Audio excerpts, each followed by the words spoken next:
If you're like me, when you think of improv, you might think of something like a comedy club. Well, our next guests are using improv in a whole different way. Yeah, Teresa Robbins-Dudek, otherwise known as a improviser, joins us today along with Caitlin McClure. You guys have teamed up to write a book about this, taking improv into the corporate world. This is fascinating. Explain why you ladies are doing this and why it's working so well. We've each been doing this for about 20 years, 20 plus years. It works well because what improvisers do on stage can actually work off stage as well.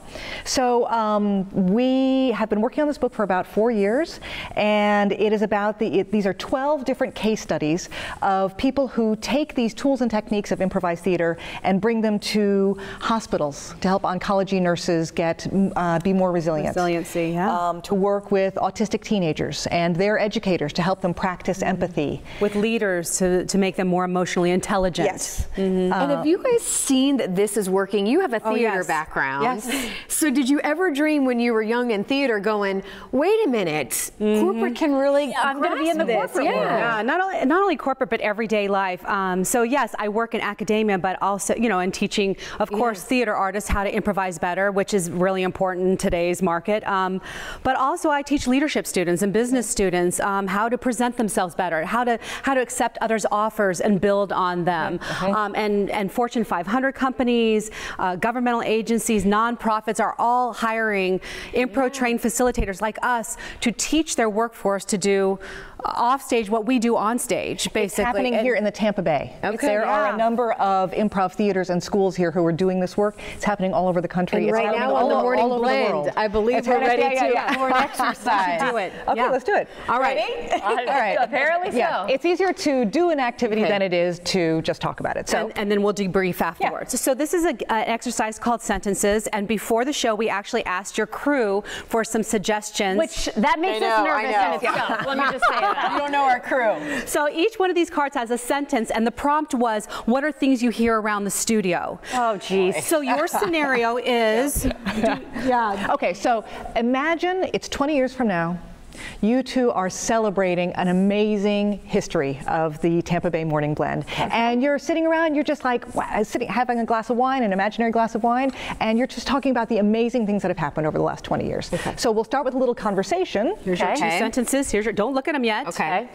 And then at some point, Teresa is going to ring the bell, and whoever is speaking will then open up one of these pieces of paper and read that line of dialogue as if it is the most natural thing to add into the conversation. The challenge will be for you two to make it make sense. Ready? Are you starting or am I starting? Well, I guess 20 years. Can you believe it? I cannot. Really can't. I cannot believe they kept us on the air for 20 years. I know. What's one of your favorite moments when you look back at 20 years together? Oh, was that me or her? It doesn't matter. Okay. Where are the anchors, though? Oh, that is one of my favorite memories, Carly. How many times do we spend looking for They're those not anchors? down here yet. Now, hosts, we are always here. We are always on time, but those gosh darn anchors, you can never find them anywhere. That's a good memory. They're probably putting makeup on in the bag, doing something else. Again, always late. we never do that, all anchors. But you know, one thing that I do remember, where's the food? That's the other question we always ask. We always loved our food here, 20 years later. Food segments, and we are still going strong.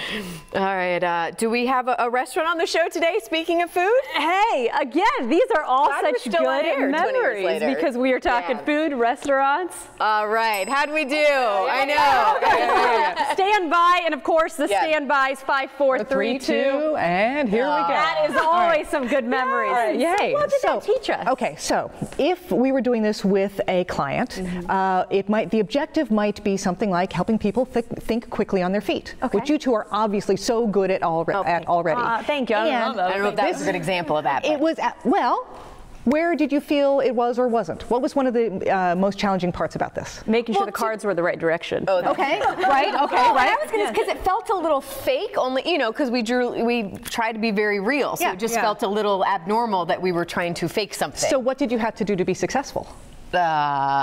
fake it. Relax. Yes, Relax. fake it. Relax. Yes, and each other's offers. I mean, look at your partner, respond fully, whole body to their whole presence, right? You had to really listen. You two were really paying attention to each Yes, other. you were. Looking at each other, listening to each other. Do you remember the first card that you pulled, that Carly pulled? Yes, where are the anchors? Oh, yeah. And do you remember, what did you say in response? We always ask that. No. Yes, you figured out something to say to move the conversation forward. And you did it with confidence. You did it to make your partner look good. We're out of time. Where can people find the book? Amazon, it's on Amazon and Bloomsbury, which is our publisher. Are y'all in town for quite some time? Can other Tampa Bay companies We're going to call and say, Here's the cue. In closing, we're going to have our studio crew do the next. Yeah. Revenge Okay. on them. You guys are rock stars. Thank you so much for having us here. You were great. Tampa Bay Morning Blend.